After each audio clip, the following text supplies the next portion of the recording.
नमस्कार, आप जुड़े हैं मुद्दे की बात में कृष्ण कौशिक के साथ।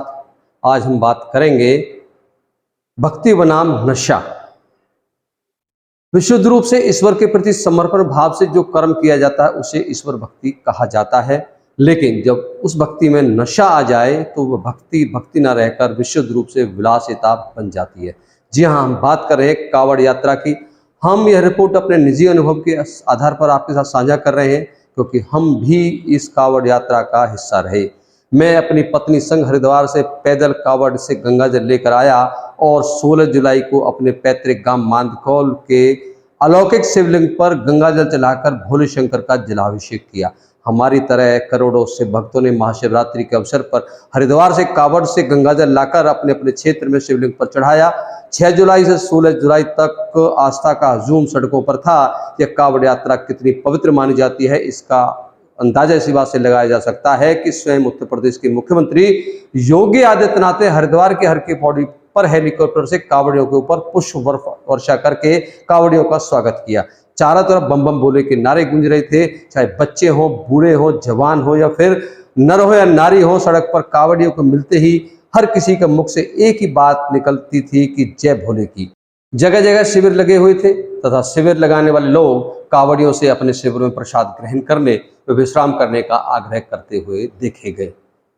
लेकिन इस आस्था की यात्रा में बहुत सारे ऐसे लोग चल रहे थे जो भोले की इस पवित्र यात्रा को कलंकित करने का काम कर रहे थे। भोले के अनन्य भक्त होने के नाते मेरे लिए यह तस्वीर बेहद विचलित करने वाली थी।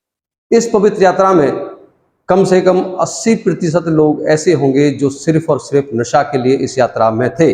ऐसे लोगों का भोले की भक्ति से कोई लेने देना नहीं था। इस आस्था की भीड़ में ऐसे नशेड़ियों को नशा का साजो सामान उपलब्ध कराने वाले लोग भी चल रहे थे। हमें यहाँ तक पता चला कि नशा का व्यापार करने वाले लोग अपनी कांवड़ में गंगाजल की जगह नशा का साजो सामान भरकर चल रहे थे। इस कांवड़ यात्रा में नशा सिर्फ गांजे या भांग का नहीं था, स्मैक, पेपर, न जाने कितने प्रकार का नशा हमने कांवड़ यात्रा के दौरान देखा।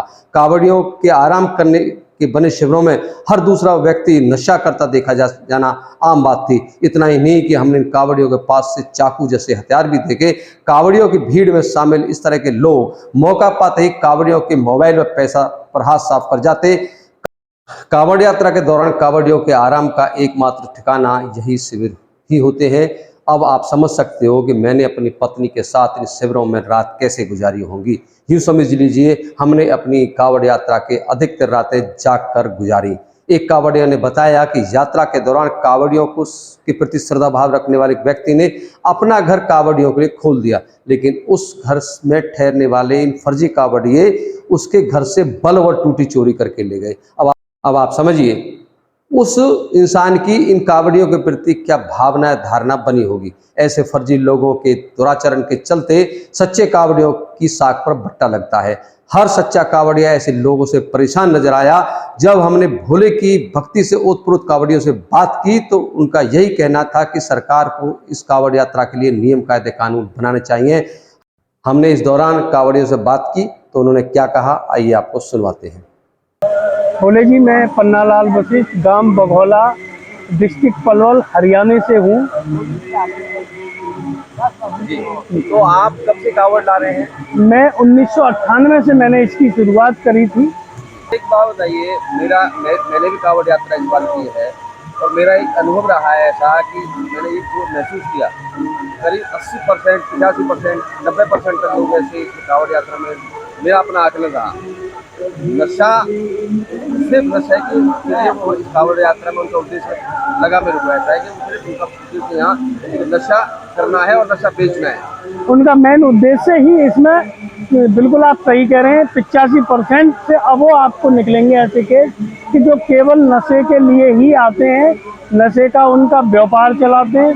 इसमें करोड़ों रुपए का बिजनेस नशे के नाम पे होता है और आस्था के नाम पे इस पे हमारा बिल्कुल, मतलब कि मैं क्या कहूँ, कुछ शब्द ऐसे हैं मेरे पास में जो मैं कह नहीं सकता कि हमारी इस आस्था को कृष्ण चिन्ह लगा रहे हैं और उसमें हमारी इस भक्ति भाव पे काफ़ी असर पड़ रहा है उस चीज़ का। इससे बहुत अच्छा सम्मान होता था। पहले कांवड़ में रुकने का एक अलग ही आनंद आता था, लेकिन आज के समय में ऐसा हो गया है कि इसमें शिविरों में रुकना बहुत बड़ा मतलब कि बिल्कुल अच्छा नहीं लग रहा कि अगर कहीं कोई शिविर होता है तो मेरा तो ये रहता है कि मैं हरिद्वार से जब चलता हूँ मेरठ से पहले किसी भी शिविर में नहीं रुकता, अपने हिसाब से अपनी व्यवस्था देखता हूँ। अगर किसी शिविर में गलती से मैं रुक गया तो वहाँ पे या तो आपके फ़ोन चोरी हो जाएंगे या आपका सामान चोरी हो जाएगा। वहाँ पे आपको अपने सामान का कोई भी वो नहीं है कि किसी भी प्रकार के मेरा सामान सुरक्षित रह सके, क्योंकि जितने भी लोग रहते हैं मेरे करीब करीब में सारे नशेड़ी लोग होते हैं और उनका उद्देश्य केवल कावड़ से नहीं होता, उनका उद्देश्य केवल अपने नशे से और चोरी चकारी इन चीज़ों से होता है।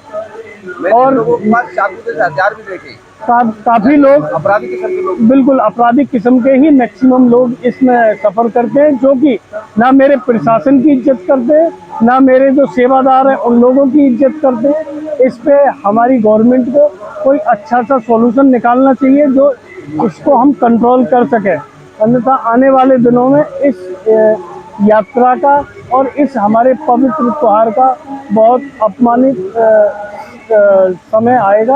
और मेरा तो एक ही सॉल्यूशन है, एक छोटा सा, अगर गवर्नमेंट इस पे कंट्रोल करना चाहती है इसके लिए ऑनलाइन रजिस्ट्रेशन होना चाहिए। ऑनलाइन की हमारी जो वेबसाइट है वो 2 महीने पहले खुले, उसमें आप अपना ऑनलाइन रजिस्ट्रेशन कराइए। आप कहाँ जा रहे हो, किस कावड़ के लिए जा रहे हो, आप डाक कावड़ ला रहे हो, आप पैदल वाली ला रहे हो, आप मोटरसाइकिल वाली ला रहे हो, और उस पर एक शुल्क चार्ज भी होना बहुत ज़रूरी है।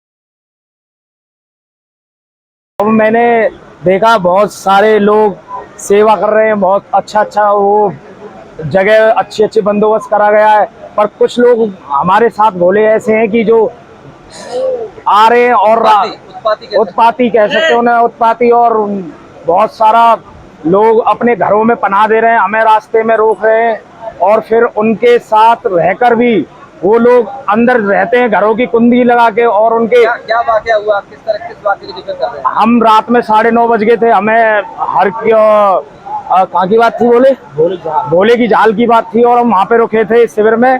तो उन्होंने अपना घर खोल दिया था हमें रहने के लिए, तो वहाँ पे ऊपर 4-5 भोले थे दिल्ली के, तो उन्होंने कुंडी लगा ली अंदर की और बल्ब तक चोरी करके ले गए थे, उनकी टंकी तक तोड़ गए थे। तो उनकी वजह से सारे भोले बदनाम है, जो भी सही तरह अपना धर्म से काम कर रहे हैं वो भी बदनाम है, और जो अपना अच्छा खासा आ रहा है वो भी बदनाम है। और हम यही चाहते हैं कि वो जो ये काम कर रहे हैं उन पर कड़ी से कड़ी कार्रवाई। चाकू वाकू भी रखा होता उन्होंने? हाँ, अपने साथ छोटे छोटे हथियार भी देखे हमने, हथियार लेके चलते हैं अपने साथ, मोबाइल चोरी कर लेते हैं हमारे साथ के 1 मिनट नहीं होता उससे पहले मोबाइल गायब हो जाता है, बैग में से पैसे गायब हो जाते हैं। अपराधी किस्म के लोग जी हैं कुछ लोग, नशेड़ी किस्म के, हाँ, बहुत ज्यादा संख्या में। बिना सिगरेट पिए बिना पेपर पिए टावर नहीं लेके चल सकते। सरकार से क्या कहेंगे? सरकार से यही है कि बस इन लोगों पर थोड़ी रोक लगाई जाए और सही से अपना काम तो सरकार कर ही रही है, और हम भी ये भी चाहते हैं कि ये भोले भी अपना काम सही से करें, और बस यही है कि आस्था के साथ खिलवाड़ ना करें, आस्था के साथ खिलवाड़ ना हो, और अपना सही से अपना धर्म का काम कर रहे हैं तो सही से अपना मंजिल तक काम करें। मुद्दे की बात यह है कि अब समय आ गया है कि लोगों की आस्था से जुड़ी इस पवित्र यात्रा की साख को बचाने के लिए सरकार को कड़े नियम कायदे कानून बनाए, ताकि इस यात्रा को दूषित करने वाले असामाजिक तत्व इस यात्रा में शामिल होना तो दूर, इसके नजदीक तक नहीं फटक सके। यह कावड़ यात्रा पलवल तक 4 प्रदेशों से गुजरती है। हम अपनी अगली रिपोर्ट में चारों प्रदेशों की व्यवस्थाओं का विश्लेषण करेंगे। अगर आपको हमारी रिपोर्ट में दम नजर आया हो तो आप हमारी इस रिपोर्ट को ज़्यादा से ज़्यादा शेयर करना ना भूलें और कमेंट बॉक्स में जाकर अपनी राय जरूर दें। आप जुड़े हुए थे मुद्दे की बात में कृष्ण कौशिक के साथ। हमारे साथ जुड़े रहने के लिए आपका बहुत बहुत धन्यवाद। जय भोले की।